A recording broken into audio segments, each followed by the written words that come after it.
Bismillahirrahmanirrahim. Assalamualaikum warahmatullahi wabarakatuh. Yang saya hormati dosen pengampu mata kuliah studi hadis Bapak Dr. Asrar Mabrur Faza MA serta rekan-rekan kuliah pada program hukum ekonomi syariah pasca sarjana IAIN Langsa. Izinkan saya pada kesempatan kali ini untuk men-share video presentasi tentang studi matan hadis yang dibuat untuk memenuhi tugas mata kuliah dari mata kuliah studi hadis atau hadis-hadis ekonomi, metodologi, dan tematik. Oke, mungkin langsung saja untuk bahan kajian dari studi matan hadis ini adalah yang pertama tentang pengertian dan urgensi studi matan hadis, yang kedua kaidah kesahihan matan, ketiga teknik interpretasi matan, keempat pendekatan pemahaman matan, kelima metode pemahaman matan. Oke, kita masuk kepada pengertian dan urgensi studi matan hadis, tapi sebelumnya kita mengetahui dulu apa itu pengertian dari matan. Matan menurut bahasa berarti punggung jalan atau muka jalan, tanah yang keras dan tinggi, sedangkan matan menurut istilah ialah bunyi atau kalimat yang terdapat dalam hadis yang menjadi isi riwayat. Maka hadis tersebut berbentuk qaul atau ucapan, fi'il atau perbuatan, dan takrir, ketetapan dan sebagainya dari Rasulullah SAW. Sebagaimana dikemukakan oleh Al-Tibi bahwa matan ialah lafal-lafal hadis yang dengan lafal itulah terbentuk makna. Al-Sayuti dan Ibnu Jamaah berpendapat bahwa matan ialah sesuatu yang kepadanya berakhir sanad dari berbagai macam perkataan, kemudian dihubungkan dengan hadis. Azad Al-Khatib mengemukakan bahwa matan adalah redaksi hadis yang menjadi unsur pendukung pengertian atau maksud hadis. Hal itu didasarkan bahwa matan itulah yang tampak pada hadis dan menjadi materi hadis itu. Berdasarkan pengertian-pengertian di atas dapat disimpulkan bahwa studi matan hadis adalah suatu upaya untuk mempelajari tentang hal ihwal lafal serta makna atau arti yang terdapat di dalam matan hadis sesuai dengan tuntutan kondisinya. Adapun urgensi studi matan hadis adalah untuk memberikan pemahaman yang tepat terhadap hadis-hadis Nabi SAW, sebab terkadang hadis Nabi memuat kata-kata atau susunan kalimat yang sukar dipahami maknanya, sehingga membutuhkan suatu teknik usur agar diketahui maknanya dengan tepat dan menghindarkan kekeliruan dalam memahami hadis-hadis Nabi Shallallahu Alaihi Wasallam. Oleh karena itu diperlukan pengetahuan mengenai matan, baik dari bentuk periwayatan matan, periwayatan secara lafal, dan periwayatan secara makna, maupun bentuk dari matan itu sendiri. Kaidah kesahihan matan. Para ulama sudah menetapkan bahwa kaidah kesahihan matan hadis ada dua, yaitu yang pertama terhindar dari syad. Syad merupakan kejanggalan dari sebuah hadis karena kontradiksi dengan hadis yang lain. Kejanggalan yang dimaksud di sini adalah terjadi kontradiksi antara matan satu hadis dengan matan hadis yang lain yang lebih banyak.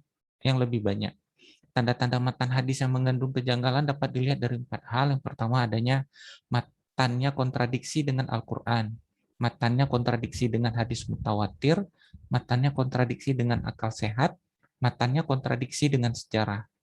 Kemudian kaidah kesahihan matan yang kedua adalah terhindar dari ilat. Ilat merupakan sesuatu yang menyebabkan hadis menjadi rusak nilainya.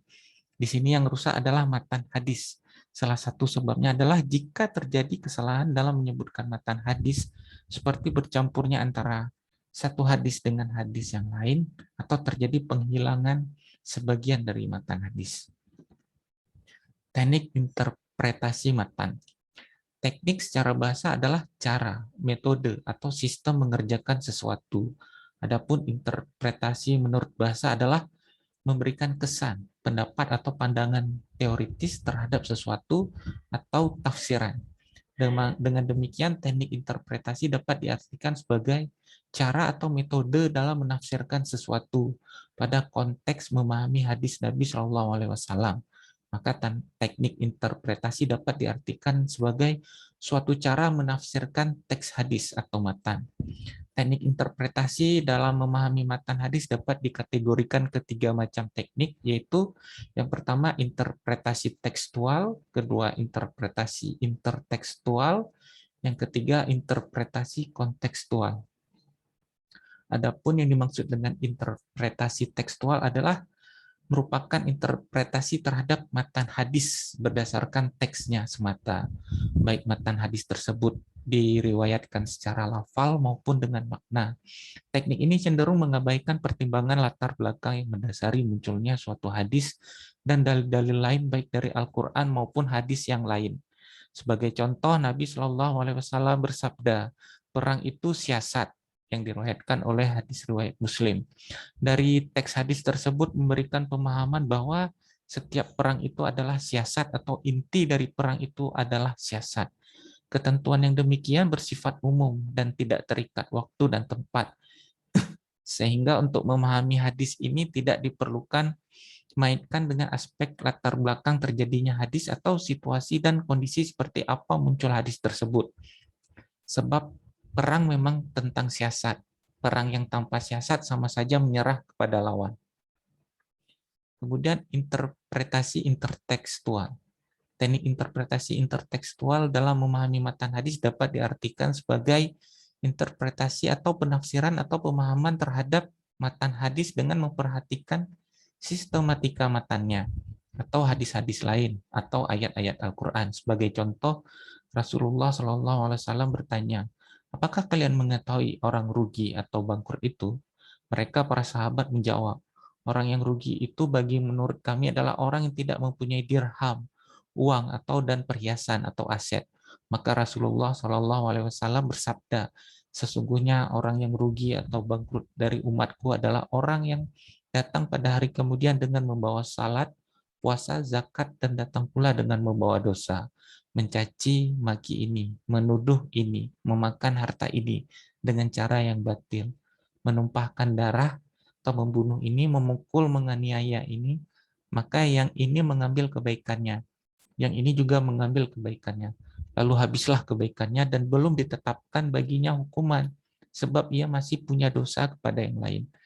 Maka diambillah kesalahan dosa dari mereka orang-orang yang ia zalimi, lalu dilimpahkanlah kepadanya, lalu dilemparkanlah ia ke dalam neraka. Hadis riwayat Muslim. Pada hadis di atas, Rasulullah SAW memberikan suatu pengertian berbeda dari apa yang dipahami kebanyakan orang mengenai kata muflis atau rugi atau bangkrut. Pada umumnya kata rugi atau bangkrut dipahami dalam konteks dagang atau persoalan finansial atau ekonomi. Tapi Rasulullah SAW menjelaskan atau memberikan pemahaman yang berbeda dari kata muflis dengan konteks kerugian dalam hal amal, perbuatan, dan akhlak. Maksudnya orang-orang yang senantiasa mengerjakan kebaikan dan ibadah, namun pada saat yang sama juga gemar menzalimi, menyakiti, dan melukai orang-orang. Sehingga ketika amal kebaikannya digunakan untuk menebus dosa-dosa tersebut, sampai pada saat habislah amal kebaikannya. Tapi yang masih punya dosa kepada yang lain, maka diambillah dosa orang yang ia sakiti, lukai, atau zalimi, lalu dilimpahkan kepadanya hingga akhirnya ia ditempatkan di neraka. Hadis ini memberikan penegasan makna substansial tentang rugi, bahwa kerugian tidak hanya persoalan materi, tetapi mencakup segala hal yang terjadi, bisa disebabkan karena kelalaian atau mengabaikan petunjuk-petunjuk yang ada. Hadis ini juga bersifat umum, berlaku pada tiap masa dan tempat, serta siapa saja yang melakukan apa yang digambarkan hadis, maka akan termasuk orang yang merugi kelak di hari kemudian. Interpretasi kontekstual. Interpretasi kontekstual dalam memahami hadis adalah cara memahami hadis dengan memperhatikan asbab al-wurud al-hadis, konteks pada masa Rasulullah SAW dan konteks kekinian. Dalam teknik interpretasi kontekstual mengharuskan suatu pendekatan yang holistik dan multidisipliner dengan menggunakan disiplin-disiplin ilmu modern, baik dari ilmu-ilmu sosial maupun sains. Contoh, dilarang bagi wanita mengadakan perjalanan sehari dan semalam kecuali ada seorang mahram yang bersamanya. Hadis riwayat At-Tirmizi. Ilah. Alasan dari pelarangan ini adalah bagi wanita yang hendak berpergian jauh yang tanpa tidak ditemani suami atau mahramnya, hal ini mengingat situasi dan kondisi pada masa itu. Karena pada masa hadis ini dituturkan, yakni pada masa Nabi SAW, sarana transportasi yang digunakan dalam perjalanan adalah unta, kuda ataupun keledai. Ditambah lagi rute perjalanan banyak melalui padang pasir yang luas dan jauh dari hunian manusia. Pada kondisi demikianlah seorang wanita dilarang berpergian walau itu hanya sehari tanpa disertai dengan suami atau mahramnya, sebab dikhawatirkan keselamatan dirinya atau paling sedikit nama baiknya akan tercemar.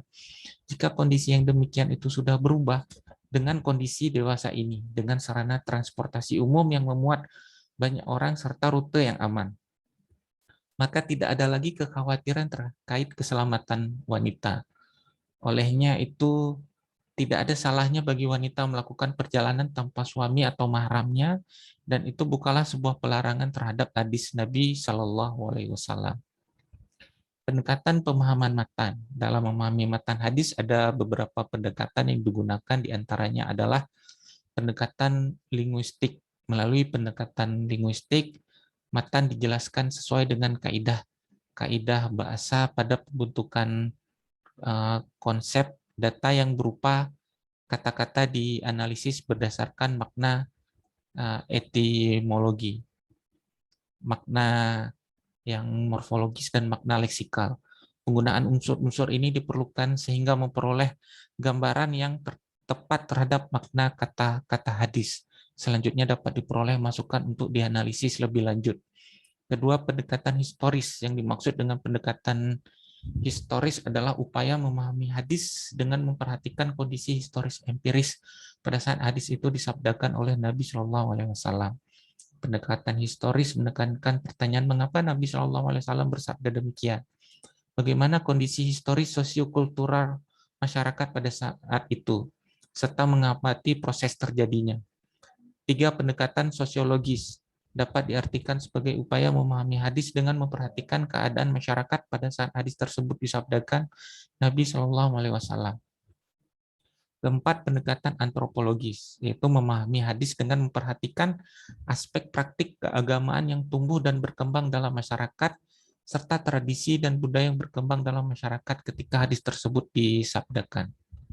Metode pemahaman matan. Metode dalam memahami matan hadis dapat dikategorikan ke dalam 4 bentuk.